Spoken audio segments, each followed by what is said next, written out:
नमस्कार दोस्तों, मैं डॉक्टर कुलदीप कुमार के सर आप सभी का बहुत बहुत स्वागत करता हूं एक नए बिंदु के साथ और एक नए टेस्ट के साथ। तो आज का हमारा टेस्ट है छायावाद, जिसे हम नाम दे सकते हैं छायावाद।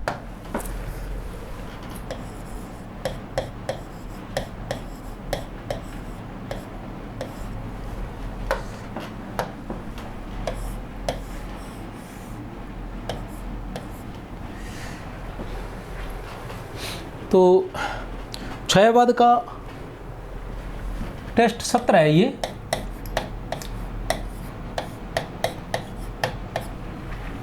टेस्ट 17 छायावाद के हम कम से कम 2 टेस्ट 17 और टेस्ट 18 करेंगे, और अगर ज़रूरत पड़ी तो 19 भी, 3 टेस्ट भी हम करेंगे। तो आज छायावाद का पहला टेस्ट है। तो थोड़ा सा छायावाद के बारे में बता देना चाहता हूँ। वैसे तो क्या है कि मतलब टेस्ट के साथ साथ ही, क्योंकि जो चीज़ें मैं बताना चाहता हूँ, जैसे मान लो पहले बताऊँगा तो अधिकतर यही होगा कि मैं जो बताऊँगा उसी में से अंदर जो है जो प्रश्न उत्तर रहेंगे, तो बहुत से उत्तर वहाँ मिल जाएंगे। जस्ट अभी बताऊँगा तो उसके बाद आप अंदाज़ा लगा के उसका उत्तर दे सकते हैं, एक बात। और चलते चलते मैं एक अलग बात बता देना चाहता हूँ जो बिल्कुल अलग है, जैसे इस विषय से हटकर है। वो बात ये है कि मैंने काफ़ी बार कोशिश की, हो सकता है बताया भी हो, और आज फिर से बता देना चाहता हूँ आपको कि हम जो विद्यार्थी रहते हैं वो क्या करते हैं कि जैसे ही कोई टॉपिक याद करते हैं, जैसे कहने से तात्पर्य कि आज छायावाद याद किया, मैं आज छायावाद का टेस्ट ले रहा हूँ और आपने छायावाद याद करके आए हैं, तो क्या होता है कि बहुत से प्रश्न जो रहते हैं वो हम इस आधार पर, क्योंकि हमने सिर्फ छायावाद पढ़ा है और हम छायावाद का ही टेस्ट दे रहे हैं, तो इसी आधार पर हमें ध्यान होता है कि ये बात कौन है।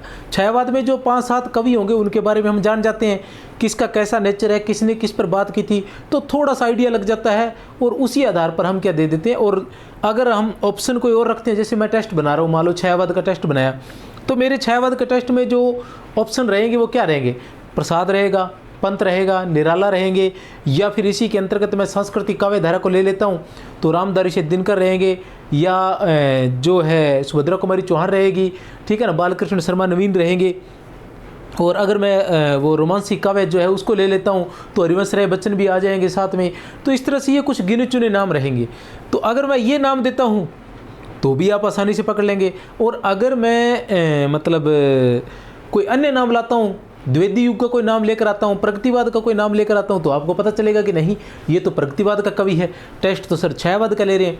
तो फिर वो जो आपके नंबर आते हैं वो नंबर में थोड़ी सी गड़बड़ रह जाती है, कि हम जो सोचते हैं कि हाँ इतने नंबर आ गए, वो थोड़ी सी गड़बड़ रहती है, कि उसमें कहीं ना कहीं आपको ये फ़ायदा मिल जाता है कि आपको पता होता है कि टेस्ट किसका हो रहा है। लेकिन वही चीज़, वही प्रश्न जब परीक्षा में आता है तो थोड़ी गड़बड़ हो जाती है। तो इसलिए हमें, अगर हमारा उत्तर सही भी है तो भी हमें प्रश्न को अच्छे से पढ़ना चाहिए और उसको याद करना चाहिए, क्योंकि जैसे ही वो परीक्षा में आएगा, ठीक है ना, जैसे ही वो परीक्षा में आएगा तो प्रश्न चाहे वही रहे, वहाँ ऑप्शन जब बदले होंगे, अक्सर प्रश्नों को ऑप्शन बदल कर दिया जाता है परीक्षाओं में, तो जब ऑप्शन बदले होंगे तो हम समझ नहीं पाएंगे, क्योंकि वहाँ हम पूरा हिंदी साहित्य का इतिहास कर रहे हैं, तो वहाँ हम उस चीज़ को समझ नहीं पाएंगे और वहाँ हमें समस्या रहेगी, एक बात। दूसरी बात, जैसे मैं अभी डॉक्टर नगेंद्र का हिंदी साहित्य का इतिहास करवा रहा हूँ और साथ में आचार्य रामचंद्र शुक्ल का हिंदी साहित्य का इतिहास भी करवा रहा हूँ, तो जैसे ही मैं आचार्य रामचंद्र शुक्ल का हिंदी साहित्य का इतिहास करवा रहा होता हूँ और उससे आचार्य रामचंद्र शुक्ल से संबंधित कोई कथन मैं लिखता हूँ, तो आपको पहले से पता होता है कि हाँ ये कथन किसका है। अगर आचार्य रामचंद्र शुक्ल के हिंदी साहित्य का इतिहास से टेस्ट लिए जा रहे हैं तो ये किसका होगा, शुक्ल जी का ही होगा। आप उसको सही कर देते हैं और फिर आप मानते हैं कि हाँ मुझे अच्छा आ रहा है, मुझे सारे याद है। लेकिन मैं आपको बता दूँ कि वही प्रश्न जब परीक्षा में आएगा तो थोड़ा सा दिमाग लगाना पड़ेगा। इसलिए अलग तरीके से और ये ध्यान में रखते हुए कि जो तथ्य, जो प्रश्न आपसे पूछा जा रहा है वो आपको याद है अच्छे से, न कि इस आधार पर आप उत्तर दे रहे हैं कि किस काल का टेस्ट है और किस साहित्य के इतिहास का टेस्ट है। इस आधार पर, अंदाज के आधार पर आप उत्तर न दें, पूरी तरह से याद करें। अगर अंदाज के आधार पर उत्तर आ भी रहा है तो भी उसे याद अवश्य करें, उसको समझने का प्रयास करें। आज जैसे कि छायावाद की मैं बात कर रहा था, आज जो हमारा बिंदु है वो है छायावाद। तो हम सभी जानते हैं कि जो आधुनिक काल है उसको, जैसे जो हिंदी साहित्य का इतिहास है उसको तो हमने अनेक कालों में बांटा ही है। जैसे आदिकाल हो गया, आदिकाल के बाद भक्ति काल आ जाता है, भक्ति काल के बाद रीति काल आ जाता है, रीति काल के बाद आधुनिक काल आ जाता है। तो आधुनिक काल की हम बात करते हैं तो इसमें क्या आ जाता है, सबसे पहले भारतेंदु युग आता है। क्या आता है? भारतेंदु युग, जो कब से शुरू होता है? 1868 ईस्वी से हम इसका प्रारंभ मानते हैं। कवि वचन सुधा पत्रिका से, भारतेंदु की जो पत्रिका थी कवि वचन सुधा पत्रिका, उससे हम इसका प्रारंभ मानते हैं। 2 नंबर पर द्विवेदी युग आ जाता है। द्विवेदी युग का प्रारंभ हम कहाँ से मानते हैं? द्विवेदी युग यह 1868 से लेके 1900 ईस्वी तक, और ये जो है 1900 ईस्वी से लेकर 1918 ईस्वी तक हम इसको मानते हैं। कुछ लोग 1918 मानते हैं, कहीं हम 1920 भी देखते हैं। कारण ये है कि 19 ईस्वी में सरस्वती पत्रिका आ गई थी, ठीक है ना, और वहाँ से लेकर 1920 तक, जहाँ तक महावीर प्रसाद द्विवेदी ने उसका संपादन किया था, वहाँ तक हम मानते हैं, ठीक है ना। उसके बाद क्या था कि द्विवेदी युग के बाद आता है छायावाद। छायावाद की हम बात करते हैं तो 1918 ईस्वी से लेकर 1936 ईस्वी तक जो है वो हम क्या मानते हैं? छायावाद को मानते हैं।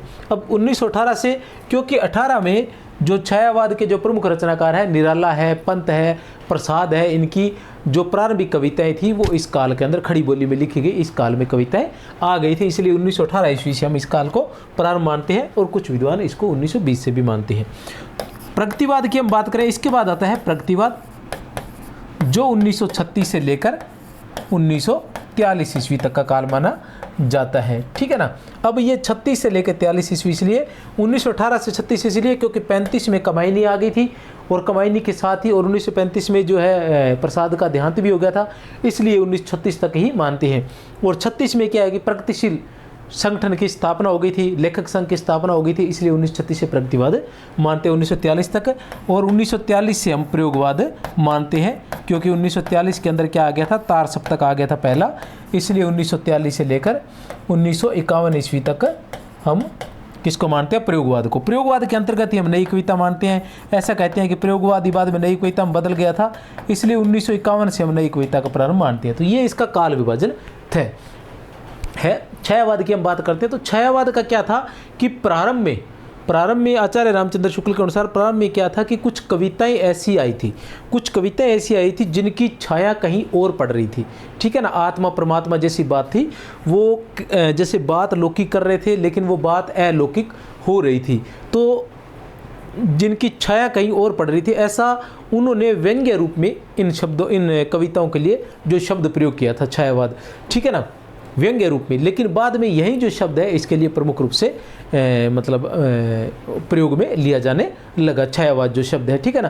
पहले जो छायावाद शब्द है वो कुछ कविताओं के लिए जिनकी छाया कहीं और पड़ रही थी, ठीक है, जो रहस्यवादी कविताएं थी, जो लौकिक और अलौकिक प्रेम की कविताएं थी, जो प्रतीक शैली में लिखी गई थी, जो चित्रात्मक थी, इन कविताओं के लिए छायावाद शब्द का प्रयोग किया गया था व्यंग्य के रूप में। लेकिन बाद में यही उसके लिए क्या है पूरी तरह से प्रयोग में लिया जाने लग गया था। तो छायावाद शब्द का हम प्रयोग की बात करें तो छायावाद शब्द का जो प्रयोग है वो सर्वप्रथम जो है, छायावाद शब्द का जो प्रयोग है थोड़ा ही बताऊंगा मैं, क्योंकि फिर आगे चल के क्वेश्चन आंसर में मिल जाएंगे बहुत सारी चीजें। छायावाद शब्द का जो सर्वप्रथम प्रयोग है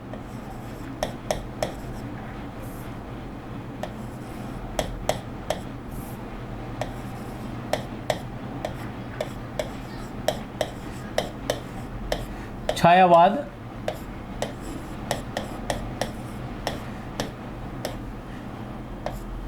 शब्द का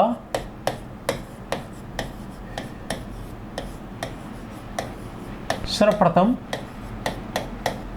प्रयोग किसने किया था? मुकुटधर पांडे ने किया था। किसने किया था? ध्यान लगा लेना, मुकुटधर पांडे ने किया था, ठीक है ना। किसने किया था? मुकुटधर पांडे ने किया था। कब किया था? 1920 ईस्वी में। कब किया था? 1920 ईस्वी में, ठीक है ना। किसमें किया था?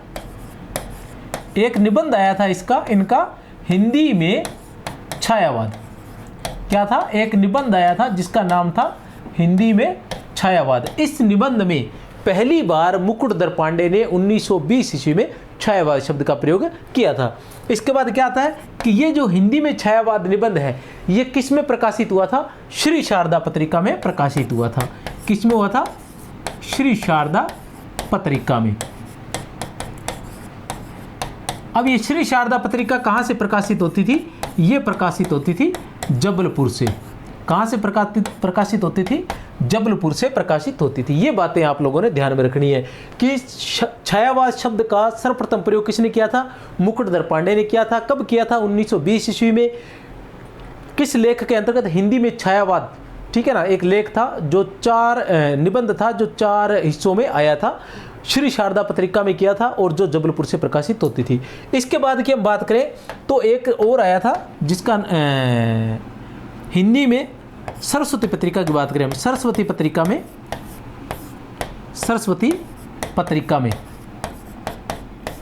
इस शब्द का प्रयोग सबसे पहले किसने किया था? सरस्वती पत्रिका में इस शब्द का प्रयोग सबसे पहले किसने किया था? तो किसने किया था?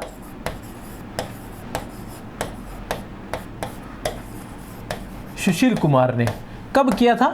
1921 ईस्वी में। कब किया था? 1921 ईस्वी में। और किस प्रकार के लेख में किया था? उसका नाम भी क्या था? हिंदी में छायावाद। हिंदी में छायावाद, ये आप सभी ने ध्यान रखना है, हिंदी में छायावाद। इस प्रकार छायावाद शब्द का प्रयोग हुआ था, ठीक है ना। अब हम आगे चलते हैं तो प्रवर्तक की बात करते हैं। थोड़ी सी प्रवर्तक की हम बात करते हैं तो आचार्य रामचंद्र शुक्ल के अनुसार, किसके अनुसार?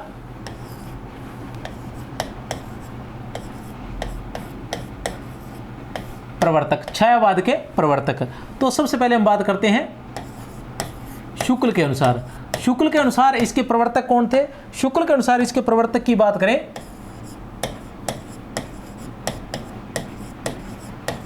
मैथिली शरण गुप्त व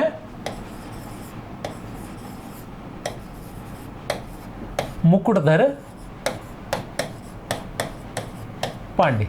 मैथिली शरण गुप्त व मुकुटधर पांडे। आचार्य रामचंद्र शुक्ल अपने हिंदी साहित्य के इतिहास के अंतर्गत लिखते हैं कि जो कविताएं थी, जो छायावाद था, छायावाद में किसका प्रयोग किया था? प्रतीक शैली का प्रयोग किया गया था। और प्रतीक शैली का जो प्रयोग किया गया था और कल्पना का प्रयोग अधिक किया गया था। प्रतीक शैली का या कल्पना का अधिक प्रयोग किया गया था, लौकिक अलौकिक प्रेम का प्रयोग अधिक किया गया था। तो ये जो सारी रहस्यवाद का प्रयोग किया गया था, इन सारी चीज़ें जो थी, ये जो द्विवेदी युग के जो रचनाकार थे उनमें भी कहीं ना कहीं दिखने लग गया था। ऐसा आचार्य रामचंद्र शुक्ल कहते हैं, उनमें भी कहीं ना कहीं दिखने लग गया था। और इसका जो वर्णन है आचार्य रामचंद्र शुक्ल ने किया है अपने हिंदी साहित्य के इतिहास में कि मैथिली शरण गुप्त और मुकुटधर पांडे की जो कुछ रचनाएं थी उनके अंदर वो चीज़ें दिख रही थी। वो भी इस तरह की रचनाएं करने के लिए, जैसी रचनाएं छायावाद में हुई थी अपने आप को अभिव्यक्त करने की, क्योंकि जो द्विवेदी युग था वहाँ क्या था कि अपने आप को व्यक्त नहीं किया जा रहा था, जैसा होना चाहिए वैसा व्यक्त किया जा रहा था। कहने से तात्पर्य यह है कि स्वयं भावों को व्यक्त किया जा रहा था, लेकिन भाव कौन से थे? जो आदर्श भाव थे, उपदेशात्मक थे, वो भाव व्यक्त किए जा रहे थे। लेकिन जो वास्तव में अंदर क्या है मन में, जो अपने आप में स्वयं क्या है, वो भाव जो व्यक्त नहीं किए जा रहे थे, उन भावों को व्यक्त करने का प्रयास किया गया था। किसके द्वारा? मैथिली शरण गुप्त व मुकुटधर पांडे द्वारा कुछ अपनी कविताओं के अंतर्गत कुछ गीतों में इन्होंने प्रयोग किया था। तो वो वहाँ से शुरू हुआ था। इसके साथ साथ वो फ्रांस का भी बोलते हैं कि फ्रांस में भी वो लगभग बताते हैं 1900 ईस्वी 1920 ईस्वी के लगभग बताते हैं कि एक आंदोलन चला था जिसके अंतर्गत क्या है कि प्रतीकात्मक कविताएं लिखी जाने लगी थी, उसका प्रभाव भी पड़ा था। और कुछ ये लिख रहे थे, कुछ के रविंद्रनाथ ठाकुर जो थे उन्होंने प्रतीक शैली में लिखना प्रारंभ कर दिया था, ठीक है ना, लौकिक अलौकिक प्रेम को और रहस्यवाद में लिखना प्रारंभ कर दिया था। तो उसका प्रभाव ये हुआ कि उनको देख देख के फिर जयशंकर प्रसाद और ये जो इनके पीछे पीछे उस तरह की कविताएं लिखने लग गए थे। ऐसा जो है आचार्य रामचंद्र शुक्ल के हिंदी साहित्य के इतिहास में लिखा गया है। मैं थोड़ा सा आप चाहें तो उसी के बारे में थोड़ा सा बता देना चाहता हूँ कि जैसे क्या लिखते हैं शुक्ल, लिखते हैं कि 1885 में, सॉरी 1920 बोल दिया मैंने, 1885 में फ्रांस में रहस्यवादी कवियों का एक दल खड़ा हुआ जो प्रतीकवादी कहलाए, ठीक है ना, जो वे अपनी रचनाओं में प्रस्तुतों के स्थान पर अधिकतर अप्रस्तुत प्रतीकों को लेकर चलते थे, ठीक है ना।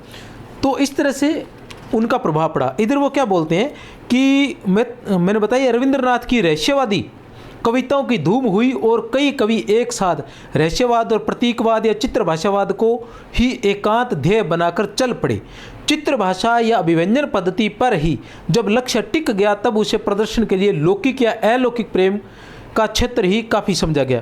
इस बंधे हुए क्षेत्र के बीच चलने वाले, ठीक है ना, काव्य को छायावाद का नाम दिया गया था। किसका नाम दिया गया था? इसको छायावाद का नाम दिया गया था। ये बात थी। तो इनके अनुसार, शुक्ल के अनुसार मैथिल सेनगुप्त व मुकुटधर पांडे इसके प्रवर्तक थे। बिल्कुल आसान है। उसके बाद हम बात करते हैं नंद दुलारे वाजपेयी। नंद दुलारे वाजपेयी ने क्या माना है?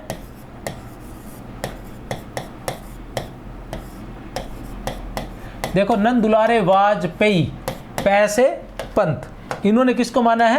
पंत को, सुमित्रानंदन पंत को। अब हम बात करते हैं प्रभाकर माचवे। माचवे, मां से मखनलाल चतुर्वेदी, मखनलाल चतुर्वेदी को, मखनलाल चतुर्वेदी को। जो प्रवर्तक की बात करते हैं, शुक्ल ने किसको माना है? मैथिल सेनगुप्त व मुकुटधर पांडे को। नंद दुलारे वाजपेयी, पैसे पंत को, ठीक है ना। प्रभाकर माचवे ने मखनलाल चतुर्वेदी को। और ठीक है, तो जो छायावाद है उसकी उत्पत्ति कैसी हुई थी? उसकी उत्पत्ति ऐसा माना जाता है कि द्विवेदी युग की इतिवृत्तात्मकता और उपदेशात्मकता के, आचार्य शुक्ल के अनुसार तो ऐसा लिखा है। वैसे तो यह है कि आचार्य शुक्ल के अनुसार तो यह है कि द्विवेदी युग की इतिवृत्तात्मकता के परिणाम स्वरूप किसका उदय हुआ था? छायावाद का उदय हुआ था। और वैसे द्विवेदी युग की इतिवृत्तात्मकता और जो उपदेशात्मकता थी उसके विरुद्ध जो है छायावाद का उदय हुआ था। क्योंकि द्विवेदी युग के अंदर किसी भी विषय को बहुत अधिक बढ़ा चढ़ाकर लिखा जाने लग गया था और उपदेश की जो मात्रा थी वो बहुत अधिक बढ़ गई थी। बहुत अधिक बड़े रूप में उपदेश दिए जाने लग गए थे कि इंसान को कैसा होना चाहिए। तो उसमें क्या था कि व्यक्ति जो है स्वयं की अनुभूतियों को, स्वयं को व्यक्त ही नहीं कर पा रहा था। वो सिर्फ एक ही बात व्यक्त करवा रहा था कि होना कैसा चाहिए, जो है उसका वो वर्णन नहीं कर पा रहा था। तो छायावाद के कवियों ने क्या किया कि जो है उसका ही वर्णन किया, मैं शैली का प्रयोग किया था इन सभी ने। इसके अलावा इसमें क्या था? रहस्यवाद था।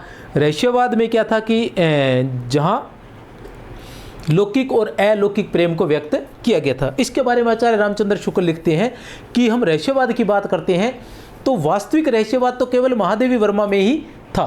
वास्तविक रहस्यवाद तो केवल महादेवी वर्मा में ही था। पंत, निराला और प्रसाद पंत और निराला जो थे वो तो चित्रात्मक भाषा और प्रतीक शैली के कारण रहस्यवादी कहलाए। चित्रात्मक भाषा और प्रतीक शैली के कारण क्या है? जो रहस्यवादी कहलाए थे, ऐसा इसमें कहा गया है।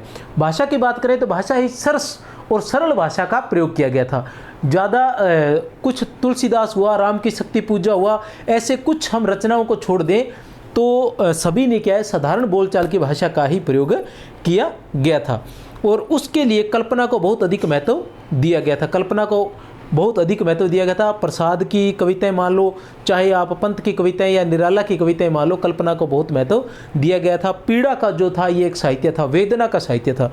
वेदना की बात करें तो प्रसाद के आंसू के अंदर हमें वेदना नज़र आती है। उसके अलावा जो पंत है उनकी ताज कविता हो गई, ठीक है ना। उसके अलावा जो महादेव और निराला जो है उनकी स्रोत स्मृति कविता हो गई। उसके अलावा जो महादेव वर्मा है उनका जो संपूर्ण काव्य है वो संपूर्ण काव्य ही वेदना का काव्य है। हम जानते हैं कि मधुर मधुर मेरे दीपक जल पल पल प्रतिपल, ठीक है ना, प्रियतम का पथ आलोकित कर मैं नीर भरी दुख की बदली, इस तरह की कविताएं उनकी थी। और लौकिक अलौकिक प्रेम का वर्णन भी ज़्यादा महादेवी वर्मा ने ही किया था। तो ये छायावाद के बारे में मैंने थोड़ा सा बताने का प्रयास किया है। इसकी रचनाकार और रचनाओं के बारे में हम टेस्ट के माध्यम से पढ़ेंगे। जैसे जैसे उनके क्वेश्चन आंसर आते रहेंगे, कुछ क्वेश्चन आंसर में मिल जाएगा, कुछ जो शेष जो बातें हैं वो व्याख्या के रूप में मैं आपको बताऊँगा। तो चलिए चलते हैं, देखते हैं क्या कुछ आता है। पहला ही प्रश्न आपके सामने है, एक शानदार प्रश्न है और पूरी बातें इसके अंतर्गत हम करेंगे। विस्तार से जुड़े रहिए लगातार। और अगर आप अभी तक लाइक नहीं किया है तो कर देना भैया, ठीक है ना। राम की शक्ति पूजा के विषय में कौन सा कथन असत्य है? क्या पूछना है? जैसा मैं बताता हूँ, आपको एक आदत डालनी है कि सत्य असत्य, संगत असंगत नहीं, इसको हमेशा गोला लगाए, परीक्षा में बहुत काम आने वाला है, ठीक है ना। राम की शक्ति पूजा के विषय में कौन सा कथन जो है वो असत्य है? राम को शक्ति पूजा का सुझाव जामवंत ने दिया था। राम को रावण पर विजय का वरदान देवी से प्राप्त हुआ। राम की शक्ति पूजा का कथानक रामचरितमानस पर आधारित है। राम की शक्ति पूजा के राम मानव अधिक है, ईश्वर कम है। देख लीजिए, थोड़ा सा समय दे देता हूँ मैं आपको, ज़्यादा तो मैं नहीं दूंगा क्योंकि क्वेश्चन थोड़े ज़्यादा है, ठीक है ना। वैसे अपने 20 क्वेश्चन लेके आते हैं, आज लगभग 35 प्रश्न है। तो पहले नंबर पर बात करते हैं, राम को शक्ति पूजा का सुझाव जामवंत ने दिया था। बिल्कुल सही है। किसने दिया था? राम को शक्ति पूजा का सुझाव जो था वो किसने? जामवंत ने दिया था। जामवंत क्या कहते हैं कि विचलित होने का नहीं देखता मैं कारण।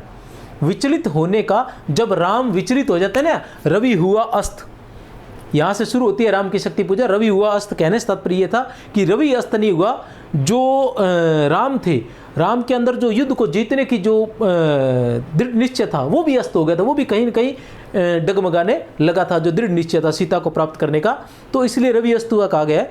तो उसमें वो विचलित जब हो जाते हैं, वो देखते हैं कि शक्ति की पूजा करके शक्ति को धारण कर लेता है रावण, और लगातार वो जीत रहा होता है और राम की सेना पर वह भारी पड़ रहा होता है, तब कहीं न कहीं वो विचलित हो जाते हैं।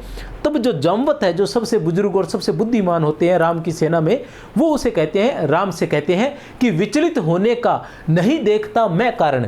विचलित होने का नहीं देखता मैं कारण, हे पुरुष सिंह तुम भी करो ये शक्ति धारण। हे पुरुष सिंह तुम भी करो ये शक्ति धारण। तो मैं भी आप सभी से बोलना चाहता हूँ कि अक्सर विद्यार्थियों के मैसेज आ रहे होते हैं और फ़ोन भी आते हैं कि सर बड़े परेशान हैं और हो नहीं रहा है। तो मैं आपको बताऊँ, विचलित होने का कोई कारण नहीं होता है, ठीक है ना। दृढ़ निश्चय के साथ, पूरी शक्ति के साथ लग जाइए, उस शक्ति को धारण कीजिए जिस शक्ति के माध्यम से आपको परीक्षाओं में सफलता प्राप्त होती है। और शक्ति वो एक है कि दृढ़ निश्चय, एकाग्रता, पूरी तरह से तन्मयता, डूब कर जब आप पढ़ेंगे और समय पूरा देंगे। वो है ना, एक जगह मैंने कहा भी था आप सभी को कि आप जिससे प्रेम करेंगे ना, वो आपको सब कुछ आपका हो जाएगा, ठीक है ना। तो प्रेम करना सीखिए, जिसको जितना ज़्यादा समय देंगे वो उतना ज़्यादा आपका होगा। अब आप पर डिपेंड करता है कि आपने समय किसको देना है। जितना ज़्यादा समय और ज़्यादा से ज़्यादा समय देंगे तो ज़्यादा से ज़्यादा प्राप्त होगा। तो आपको समय देना है। कहने से तात्पर्य है कि हम जो सोचते हैं, जो विचारते हैं, वही हमें प्राप्त होता है। कहने से तात्पर्य ये है कि आप जो प्रकृति है ना, आपने कभी मोबाइल चलाया होगा, मोबाइल चलाते हुए आप देखते हैं कि यूट्यूब पर क्या होता है। हम यूट्यूब पर या फेसबुक पर कहीं भी जो चीज़ हम ज़्यादा देखते हैं वही हमारे फ़ोन में ज़्यादा आती है। अगर हम मोटिवेशनल ज़्यादा बातें देखते हैं तो मोटिवेशनल, जब भी हम फ़ोन खोलेंगे हमारे सामने मोटिवेशनल बातें आएंगी। तो आप बताइए कि फ़ोन जो है वो मतलब एक कृत्रिम यंत्र है, वो भी इतना समझता है कि इंसान क्या चीज़ ज़्यादा पसंद करता है, उसको क्या चाहिए, ठीक है ना। तो ये तो प्रकृति है। तो ये प्रकृति तो उस चीज़ से कितना आगे बढ़ी हुई है, तो वो क्यों नहीं सोचती होगी। तो आप जैसा सोचेंगे ना, जैसा बनने की कोशिश करेंगे, ये प्रकृति आपको वैसा बना देगी। बस निर्भर ये करता है कि आप कितना सोच रहे हैं, ठीक है ना। दिन में अगर एक बार सोच रहे हैं, 2 बार सोच रहे हैं, तो फिर तो ऐसा नहीं हो सकता ना, ठीक है। तो राम को शक्ति पूजा का सुझाव किसने दिया था? जामवंत ने दिया था। राम को रावण पर विजय का वरदान देवी से प्राप्त हुआ था। बिल्कुल सही है, ठीक है ना।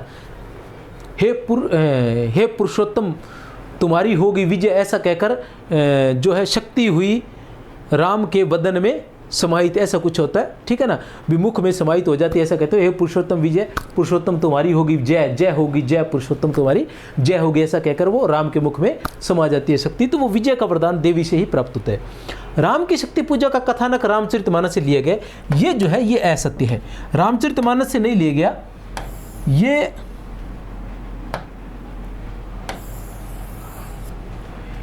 कृतिवासी कृत, ठीक है ना। क्या नाम है? कृतिवासी कृत, कृतिवासी रामायण, कृतिवासी रामायण से लिया गया है। अब ये कृतिवासी रामायण क्या है? बांग्ला भाषा में रामायण है, बांग्ला भाषा की रामायण है। कृतिवासी द्वारा रचित कृतिवासी रामायण वहां से लिया गया है।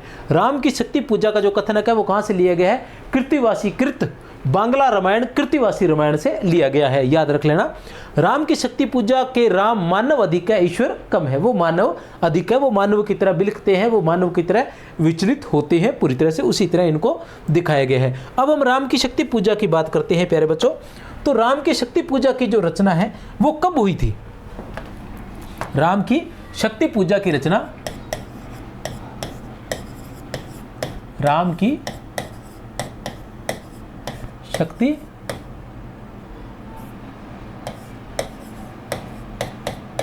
पूजा, ठीक है ना, कब हुई थी इसकी? तो राम की शक्ति पूजा का हम देखें तो रचना काल, रचना काल की हम बात करें तो क्या है? 1936 ईस्वी में, 23 अक्टूबर 1936 ईस्वी, 23 अक्टूबर 1936 ईस्वी को यह किसमें प्रकाशित हुई थी? ये हुई थी प्रकाशन किसमें? भारत मित्र में। किसमें प्रकाशन हुआ था इसका? भारत मित्र पत्रिका में, भारत मित्र पत्रिका में इसका प्रकाशन हुआ था। कब हुआ था? 1936 ईस्वी में। और इसका जो है काव्य संग्रह, काव्य संग्रह कौन सा था? काव्य संग्रह की बात करें तो काव्य संग्रह था अनामिका द्वितीय। क्या था?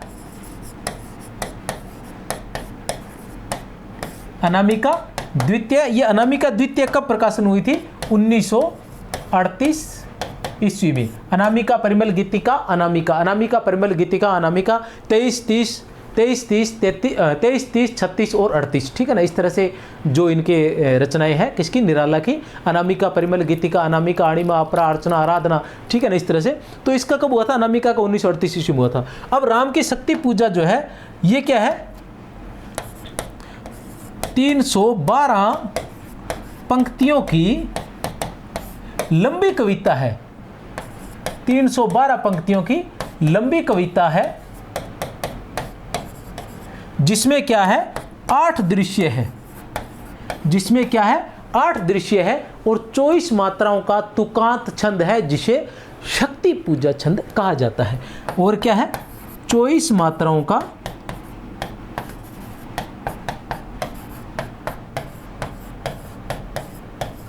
तुकांत छंद, जिसे क्या कहा जाता है?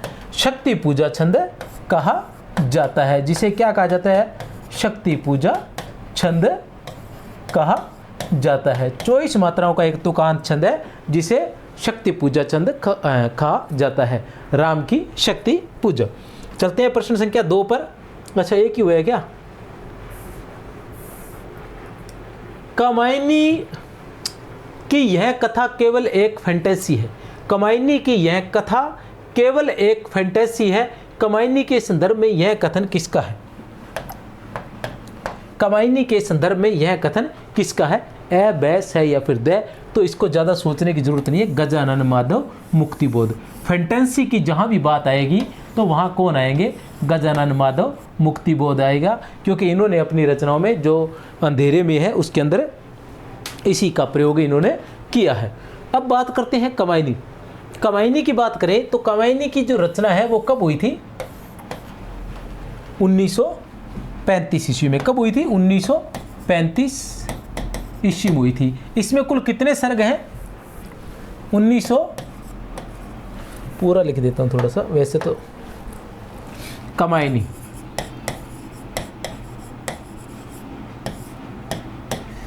रचना कब हुई थी इसकी? 1935 ईस्वी में। सर्ग कितने हैं? 15 सर्ग हैं, ठीक है ना। प्रथम सर्ग कौन सा है? प्रथम सर्ग की बात करें तो चिंता है।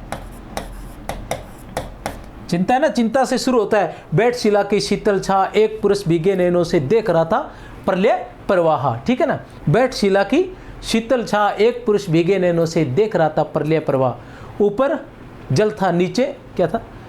ऊपर हिम था, नीचे जल था, एक तरल था, एक सघन था, थी दोनों में ही एक ही तत्व की प्रधानता। तो ये था चिंता। और जो अंतिम सर्ग है वो कौन सा था? अंतिम सर्ग की हम बात करें, अंतिम सर्ग, तो अंतिम सर्ग कौन सा था? आनंद। अंतिम सर्ग कौन सा था? आनंद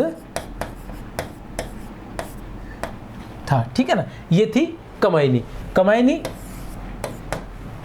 जयशंकर प्रसाद की प्रमुख रचना मानी जाती है, जिसमें विश्व बंधुत्व की भावना को स्थान दिया गया है, जिसमें विश्व बंधुत्व की भावना को स्थान दिया गया है।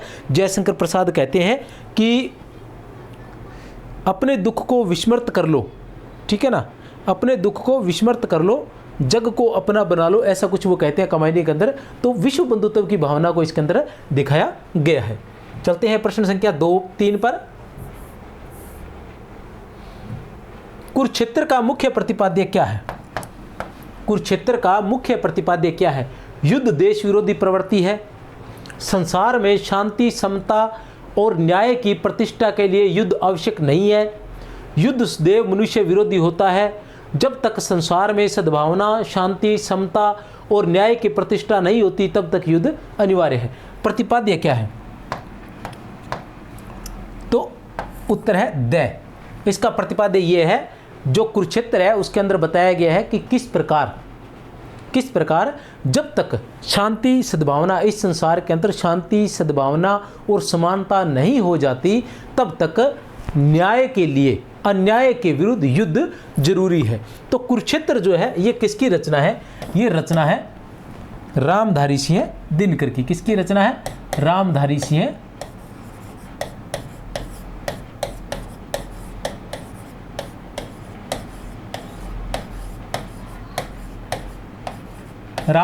दिनकर की ये रचना है। कुरुक्षेत्र की जो रचना है वो कब हुई थी? कुरुक्षेत्र की रचना हुई थी 1940 ईस्वी में। कुरुक्षेत्र की कब रचना हुई थी? 1940 ईस्वी में। कुल कितने सर्ग है इसके अंदर? 7 सर्ग है। कितने सर्ग है इसमें? कुल 7 सर्ग है। और इसे आधुनिक युग की गीता भी कहा जाता है। इसे क्या कहा जाता है? आधुनिक युग की गीता। आधुनिक युग की गीता भी कहा जाता है। और एक जगह मैंने पढ़ा है कि विश्व के 100 सर्वश्रेष्ठ काव्यों में इसे 74वां स्थान प्राप्त हुआ था। इसमें क्या था कि भीष्म और युधिष्ठिर के माध्यम से, मतलब इसमें क्या है, द्वितीय विश्व युद्ध में जो भयंकर मारकाट हुई थी, बहुत से नरसंहार जो हुआ था, उसको देखते हुए ये लिखा गया था। किसके द्वारा?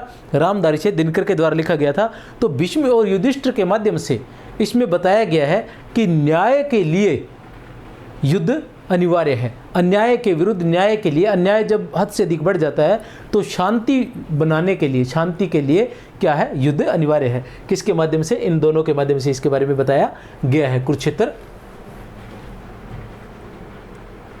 के बारे में कुछ और है तो मैं देख लेता हूँ, मेरे पास नोट किया हुआ है। PDF में सारी चीज़ें मिल जाएंगी, लेकिन जो कुछ चीज़ें होती हैं रेगुलर। कुरुक्षेत्र की प्रथम पंक्तियां, वह कौन रोता वहाँ इतिहास के अध्याय पर, वह कौन रोता है वहाँ इतिहास के अध्याय पर, यहीं से शुरू होता है इसका। ठीक है ना, नहीं है और कुछ नहीं है, जो था मैंने बता दिया। वैसे तो मुझे याद ही रहता है। रचना न तो दर्शन है, रचना यहाँ कौन सी रचना है, नाम आएगा उसका ध्यान लगा लेना। ठीक है ना, रचना न तो दर्शन है और न किसी ज्ञानी के प्रौढ़ मस्तिष्क का चमत्कार है। ठीक है ना, यह तो अंततः है एक साधारण मनुष्य का शंकाकुल हृदय ही है, जो मस्तिष्क के स्तर पर चढ़कर बोल रहा है। रामधारी सिंह दिनकर द्वारा कहा गया यह कथन उनके किस काव्य के संबंध में है? ए बै स या फिर द, ए बै स या फिर द। तो स कुरुक्षेत्र के संबंध में, यह जो है वो किसके संबंध में है? कुरुक्षेत्र के संबंध में उन्होंने कहा है। ध्यान लगा लेना, बहुत ही महत्वपूर्ण है। ठीक है ना, कि कुरुक्षेत्र रचना, यहां क्या लिखा जाएगा? कुरुक्षेत्र।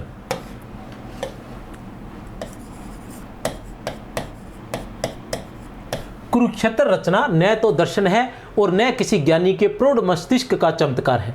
यह तो अंततः एक साधारण मनुष्य का शंकाकुल हृदय है ही है, जो मस्तिष्क के स्तर पर चढ़कर बोल रहा है। ठीक है ना। अब यहाँ ये बोल रहा है, ये किसका है, किसके लिए कहा है रामधारी सिंह दिनकर ने? रामधारी सिंह दिनकर का कथन है ये तो ये भी ध्यान रखना है कि कथन किसका है, रामधारी सिंह दिनकर का है और किसके लिए है, कुरुक्षेत्र के लिए है। चलते हैं प्रश्न संख्या 5 पर। अब क्या जो ये टेस्ट है, इस टेस्ट में मैंने क्या लिया, इस टेस्ट को समझने के लिए मैंने इसके अंदर क्या लिया, मैंने इसमें सिर्फ अधिकतर जो परिभाषाएं या प्रारंभिक, क्योंकि मैंने जो टेस्ट बनाए हैं वो सभी टेस्ट इस तरीके से हैं कि आपको शुरुआत से ही समझ आने लग जाए कि कहानी क्या है। तो अभी अधिकतर परिभाषाएं आएंगी, आप थोड़ा तैयार रहे और याद रखना है उनको कि छायावाद शब्द का प्रयोग 2 अर्थों में, क्योंकि पहले छायावाद को समझना पड़ेगा और छायावाद को समझने के लिए हम उनकी परिभाषाओं के माध्यम से उसको समझ सकते हैं। छायावाद शब्द का प्रयोग, छायावाद ये बहुत ही महत्वपूर्ण परिभाषा है। छायावाद से संबंधित ये परिभाषा आपको नहीं आती है तो आपको सोचना चाहिए थोड़ा सा और अधिक मतलब गहन तैयारी की आवश्यकता है आपको। छायावाद शब्द का प्रयोग 2 अर्थों में समझना चाहिए। एक तो रहस्यवाद के अर्थ में, ठीक है, जहां कवि उस अनंत और अज्ञात प्रियतम को आलंबन बनाकर, जहां कवि उस अनंत और अज्ञात प्रियतम को आलंबन बनाकर, ठीक है ना, आलंबन बनाकर अत्यंत चित्रमयी भाषा में प्रेम की अनेक प्रकार से व्यंजना करता है। ठीक है ना। छायावाद शब्द का प्रयोग 2 अर्थों में समझना चाहिए। छायावाद शब्द का प्रयोग 2 अर्थों में समझना चाहिए। ठीक है ना। एक तो रहस्यवाद के अर्थ में, जहां कवि उस अनंत और अज्ञात प्रियतम को, जहां कवि उस अनंत और अज्ञात प्रियतम को आलंबन बनाकर अत्यंत चित्रमयी भाषा में प्रेम की अनेक प्रकार से व्यंजना करता है। और छायावाद शब्द का दूसरा अर्थ काव्य शैली या पद्धति विशेष के रूप में जाना चाहिए।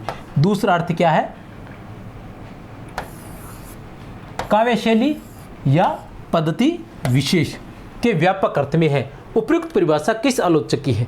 तो व्यापक अर्थ कौन सा बताया है, किस आलोचक की है? ए, बैस है या फिर द? तो किसकी है? ए की। आचार्य रामचंद्र शुक्ल की यह परिभाषा है। तो यहां हमें यह भी ध्यान रखना है कि आचार्य रामचंद्र शुक्ल ने जो छायावाद की परिभाषा दी है, ठीक है ना, उसमें व्यापक अर्थ के अंतर्गत किसको लिया है? ठीक है ना। व्यापक अर्थ के अंतर्गत किसको लिया है? रहस्यवाद को लिया है या काव्य शैली या पद्धति विशेष को लिया है? तो किसको लिया? काव्य शैली या पद्धति विशेष को। ऐसे छोटी छोटी बातें आपने ध्यान रखनी है।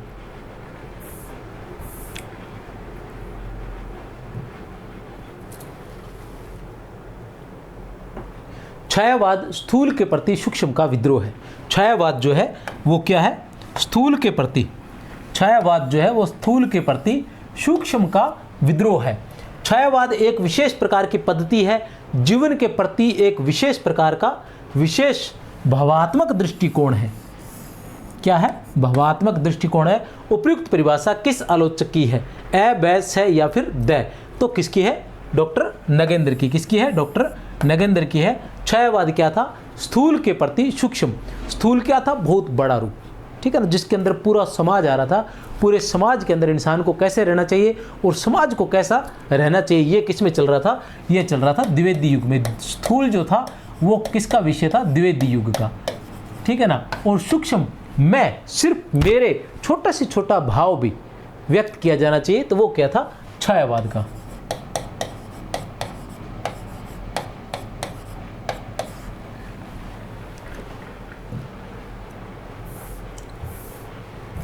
सात नंबर पर है छायावाद स्थूल के प्रति सूक्ष्म का विद्रोह ही नहीं। छायावाद स्थूल के प्रति सूक्ष्म का विद्रोह ही नहीं, वर्ण थोथी नैतिकता और रूढ़िवादिता, थोथी नैतिकता और रूढ़िवाद और सामंती बंधनों के प्रति विद्रोह है। थोथी नैतिकता,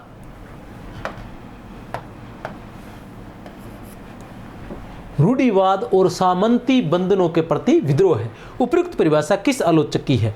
ए, बैस है या फिर द? ए, बैस है या फिर द? तो है स, डॉक्टर रामविलास शर्मा, ठीक है ना।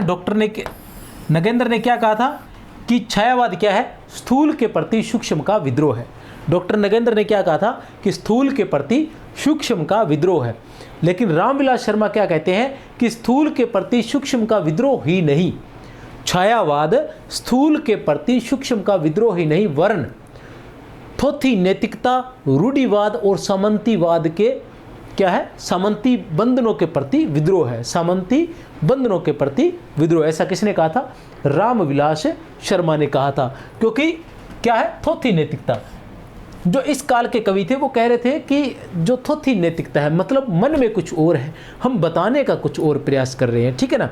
सैद्धांतिक रूप से हम लोगों को कुछ और बता रहे हैं, खुद का जीवन कुछ और तरीके से हम जी रहे हैं, तो ऐसा नहीं होना चाहिए।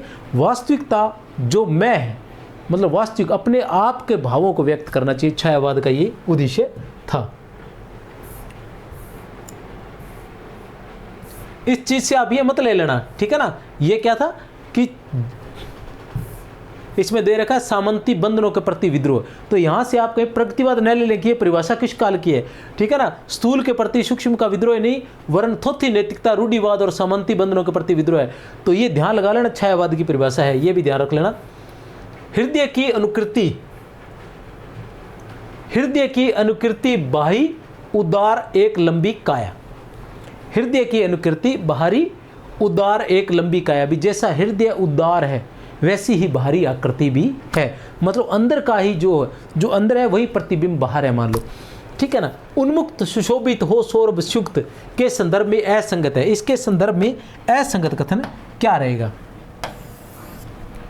हृदय की उदात्तता का वर्णन है, बिल्कुल सही है।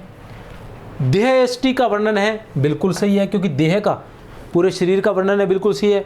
मादकता का वर्णन है, वो भी सही है। मनु का सौंदर्य वर्णन है, ये नहीं है। मादकता का कहीं न कहीं हो सकता था कि गलत हो जाता, लेकिन मनु का सौंदर्य नहीं है, तो इसलिए गलत ये रहेगा, क्योंकि मनु का सौंदर्य वर्णन नहीं है। ये किसके सौंदर्य का वर्णन है? ये श्रद्धा के सौंदर्य का वर्णन है। किसके सौंदर्य का वर्णन है? श्रद्धा के सौंदर्य का वर्णन है।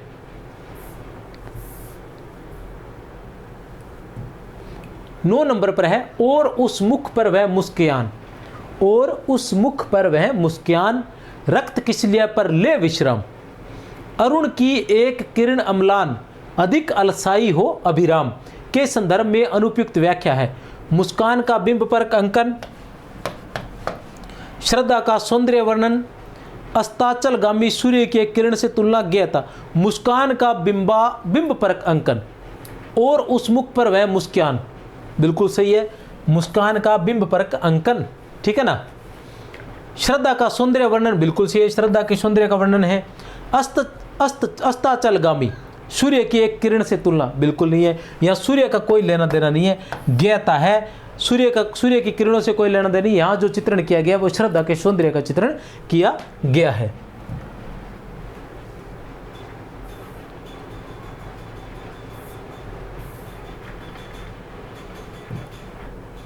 छायावाद का केवल पहला अर्थात मूल अर्थ लेकर, तो ये वो बात है जो मैं पहले बता चुका हूं।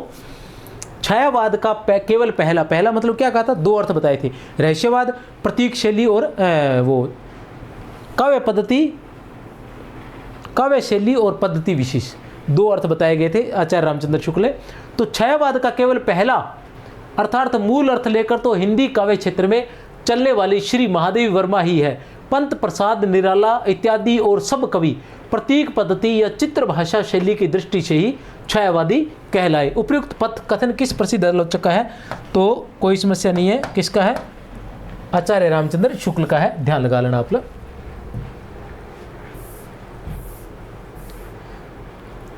प्रश्न संख्या 11, जब परमात्मा की छाया आत्मा में और आत्मा की छाया परमात्मा में पड़ने लगी तब उसे छायावाद के नाम से जाना जाने लगा, ठीक है ना।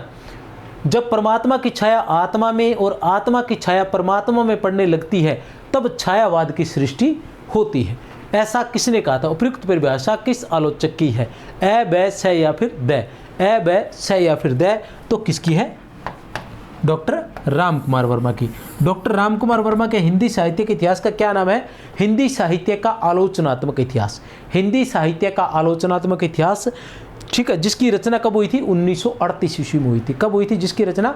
1938 ईस्वी में हुई थी, जो कृष्ण काव्य तक लगभग 1693 ईस्वी तक ही लिखा गया है। कृष्ण काव्य तक ही लिखा गया है। डॉक्टर रामविलास शर्मा ने राम की शक्ति पूजा में किन दो कविताओं का सार तत्व माना है? किसने? डॉक्टर रामविलास शर्मा ने। डॉक्टर रामविलास शर्मा कौन से हैं? जिनके बारे में हम अभी पढ़कर गए हैं कि इन्होंने छायावाद को क्या कहा था, कि छायावाद के बारे में कहा था कि छायावाद स्थूल के प्रति सूक्ष्म का विद्रोह ही नहीं वर्ण थोथी नैतिकता, रूढ़िवाद और सामंती बंधनों के प्रति विद्रोह भी है, ऐसा ये कहकर गए थे छायावाद के लिए। यहाँ वो क्या कह रहे हैं कि राम की शक्ति पूजा में किन दो कविताओं का सार तत्व है? राम की शक्ति पूजा में, राम की शक्ति पूजा में किन दो कविताओं का सार तत्व है? ए बै स या फिर द। जागो फिर एक बार व बादल राग, तुलसीदास में सरोज स्मृति व जूही की कली, तुलसीदास में कुकुरमुता। अब देखा जाए तो राम की शक्ति पूजा जो है वो छायावादी रचना है। छायावादी रचना की बात करें तो तुलसीदास का तो उस पर प्रभाव हो सकता है, लेकिन कुकुरमुता का नहीं हो सकता। ये प्रगतिवादी रचना है, ये एक अलग प्रकार की रचना है। अब इस पर जो है स्रोत स्मृति का तो हो सकता है, लेकिन जूही की कली का नहीं हो सकता। ये श्रृंगार परक रचना है, तो इसका बिल्कुल नहीं हो सकता। तो ये दोनों तो नहीं है। अब आता है जागो फिर एक बार वह बादल राग। अब जागो फिर एक बार वह बादल राग, ये दोनों एक जैसी कविताएं हैं, ठीक है ना। तो कुछ तो हो सकता है, लेकिन पूरी तरह से ये दोनों कविताएं भी नहीं है। अब तुलसीदास व स्रोत स्मृति, ये दोनों कविताएं हैं जो जिनके बारे में कहा गया है डॉक्टर रामविलास शर्मा द्वारा कि तुलसीदास व सरोज स्मृति जो रचनाएं हैं वो क्या है? सार तत्व है, ठीक है ना। राम की शक्ति पूजा किनका सार तत्व है? तुलसीदास व सरोज स्मृति कविताओं का सार तत्व है।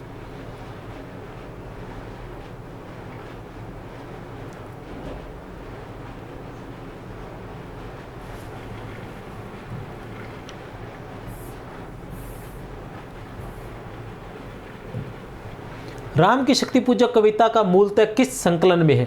राम की शक्ति पूजा कविता मूलतः किस संकलन में है? तो आसानी है, ए बै स या फिर द। तो किस में है? द में, अनामिका में। अनामिका में कौन सी में? द्वितीय अनामिका में। द्वितीय अनामिका कब आई थी? 1938 ईस्वी में। कब प्रकाशित हुई थी? 1938 ईस्वी में।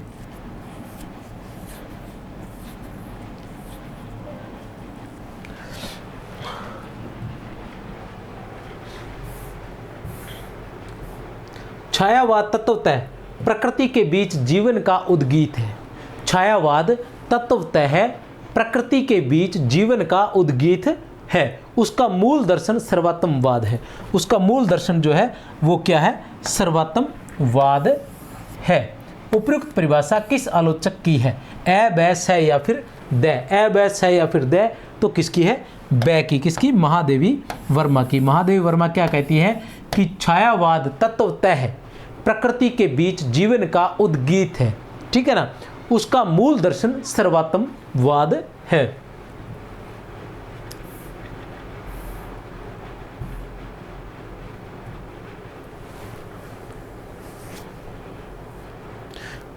महादेव वर्मा जिनकी रचनाएं निहार रश्मि नीरजा और सांध्य गीत है ना, निहार रश्मि नीरजा और सांध्य गीत, और फिर अंत में आती है यम 1940 ईस्वी में, जिसे ज्ञानपीठ पुरस्कार प्राप्त हुआ था। छायावाद को शक्ति काव्य की संज्ञा किसने दी थी? छायावाद को शक्ति काव्य की संज्ञा किसने दी थी? ए बै स या फिर द। तो रामस्वरूप चतुर्वेदी ने क्या कहा था? शक्ति काव्य कहा था। छायावाद को शक्ति काव्य कहा था। छायावाद में कायिक भावनाओं का पृष्ठपोषण, छायावाद में कायिक भावनाओं का पृष्ठपोषण होने की बात किस आलोचक ने कही थी? कायिक भावनाएं अधिक महत्वपूर्ण थी। तो ऐसा किसने कहा था? ए बै स या फिर द। तो किसने कहा था? बै ने। आचार्य रामचंद्र शुक्ल ने। किसने कहा था? आचार्य रामचंद्र शुक्ल ने। क्या कहा था? कि छायावाद में कायिक भावनाओं का पृष्ठपोषण अधिक था। छायावाद को केवल सूक्ष्मतः सौंदर्य का राग किसने कहा?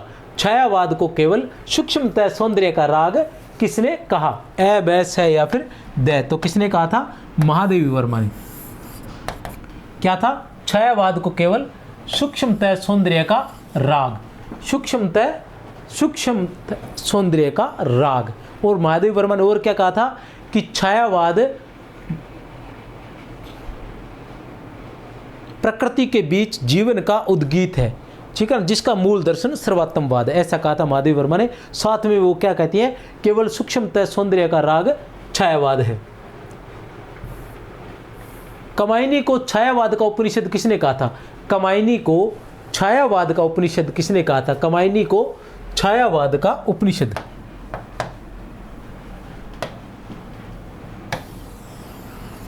कामायनी को छायावाद का उपनिषद किसने कहा था? ए बै स या फिर द, ए बै स या फिर द, ए बै स या फिर द। तो शांति प्रिय द्विवेदी ने, शांति प्रिय द्विवेदी ने कामायनी को छायावाद का उपनिषद कहा था। छायावाद शब्द का प्रयोग सर्वप्रथम किस पत्रिका में हुआ था? छायावाद शब्द का प्रयोग सर्वप्रथम किस पत्रिका में हुआ था? तो मैं पहले बता चुका हूं किस पत्रिका में हुआ था। श्री शारदा पत्रिका में हुआ था। श्री शारदा पत्रिका में हुआ था। किसने किया था? मुकुटधर पांडे ने किया था। किसने किया था? मुकुटधर पांडे ने किया था। और उन्होंने अपने किस निबंध में किया था? हिंदी में छायावाद, हिंदी में छायावाद निबंध में किया था। कब किया था? 1920 ईस्वी में किया था। किस पत्रिका में किया था? श्री शारदा पत्रिका में किया था। श्री शारदा पत्रिका कहाँ से प्रकाशित होती थी? तो ये जबलपुर से प्रकाशित होती थी।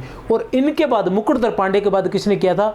सरस्वती में प्रकाशित किया था। सरस्वती में इसका प्रयोग हुआ था छायावाद शब्द का। किसने किया था? सुशील कुमार ने किया था। किसने? सुशील कुमार ने किया था। किस निबंध में किया था? हिंदी में छायावाद, हिंदी में छायावाद निबंध में किया था। और कब किया था? 1921 ईस्वी में। सरस्वती में कब हुआ था? 1921 ईस्वी में। श्री शारदा पत्रिका में कब हुआ था? 1920 ईस्वी में। श्री शारदा पत्रिका में 1920 ईस्वी में किसने किया था? मुकुटधर पांडे किया था। सरस्वती पत्रिका में 1921 ईस्वी में किसने किया था? सुशील कुमार ने किया था। अब यह ध्यान रख लेना, ठीक है ना।